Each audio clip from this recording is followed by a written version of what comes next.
오늘은 사무엘상 28장의 말씀을 묵상합니다. 차민수라고 하는 실존 인물을 소개로 쓰여졌던 노승일 씨가 쓴 올인이라고 하는 소설이 있었습니다.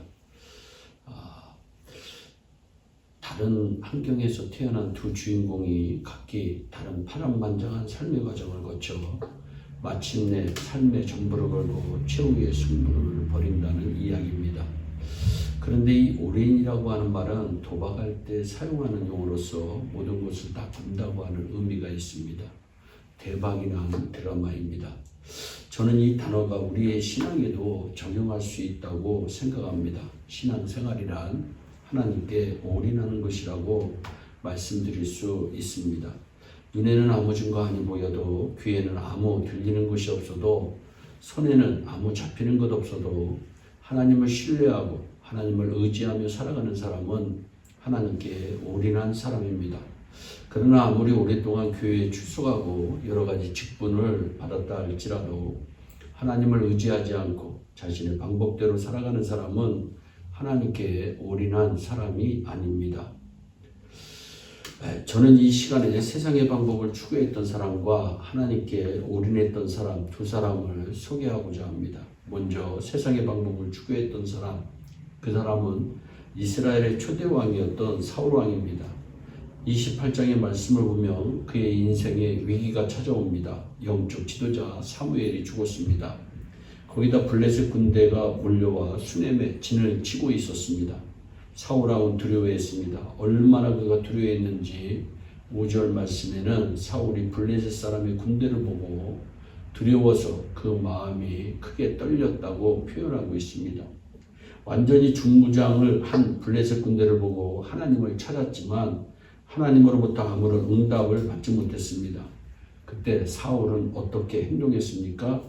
8절 말씀을 보면 사울이 다른 옷을 입고 변장하고 두 사람과 함께 갈새 그들이 밤에 그 여인에게 이르러는 사울이 가로되 나를 위하여 신접한 술법으로 내가 네게 말하는 사람을 불러올리라 말합니다.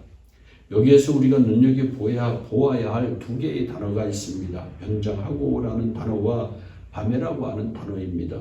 사울은 백성들의 눈에 띄지 않도록 하기 위해 변장을 하고 밤중에 무당을 찾아갔습니다. 왜 그랬을까요? 그것은 다름 아닌 백성들에게 모범을 보여야 할 왕으로서 무당을 잡는 행동이 부끄러운 행동인 줄 알았기 때문입니다. 그는 하나님을 향한 믿음보다는 자신의 체면을 더 중요시했습니다. 현재의 문제만 급하게 해결하면 된다고 생각한 소유자입니다. 그는 백성들에게 모범을 보여주어야 할 왕이었음에도 불구하고 하나님의 백성답게 올인하지 아니하고 무당에 올인합니다. 물론 과거에 그가 하나님께 올인하지 않은 것은 아닙니다. 3절 하반절 말씀을 보니까 사울은 신접한 자와 박수를 그 땅에서 쫓아내었더라 말씀합니다.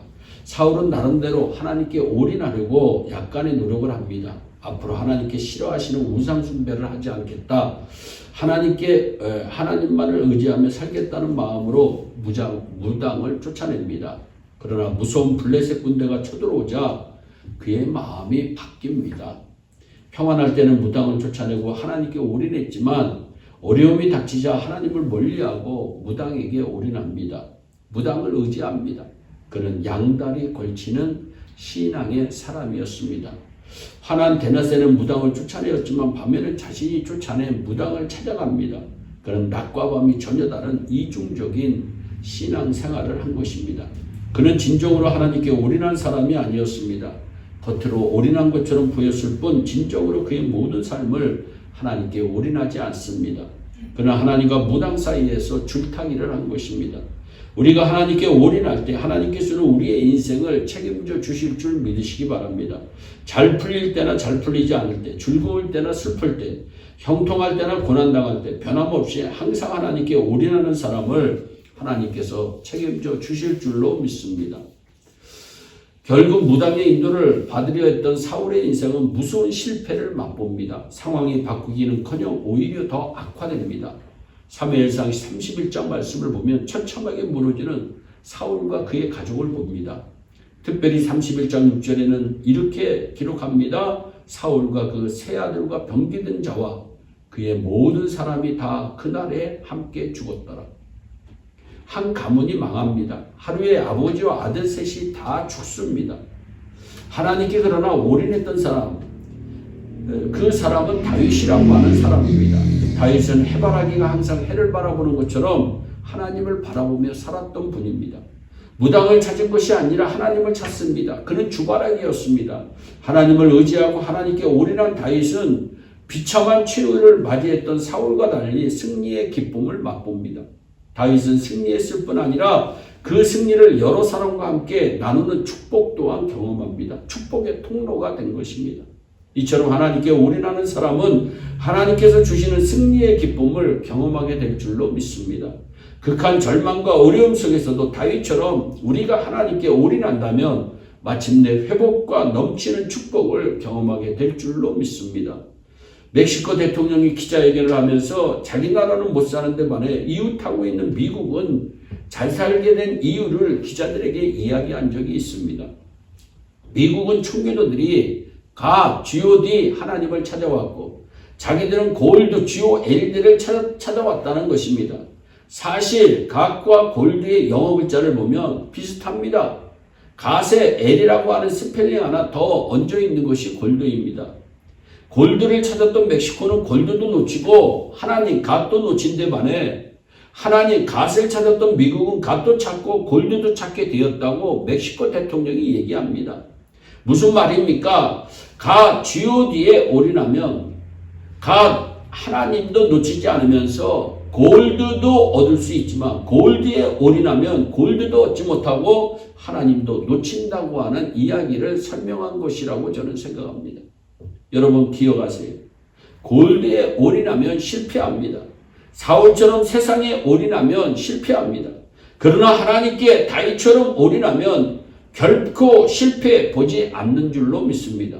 우리 모두 하나님께 올인하는 축복의 주인공들이 되어서 날마다 승리하는 기쁨이 여러분들과 여러분들 가문에 넘치시기를 주 예수 그리스도의 이름으로 축원합니다. 기도하겠습니다.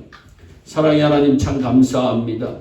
우리 모두가 하나님께 올인하는 하나님만 바라보는 하나님을 의지하는 축복의 주인공이 될 수 있도록 복을 내려 주시옵소서. 감사하고 예수님의 이름으로 기도하옵나이다. 아멘.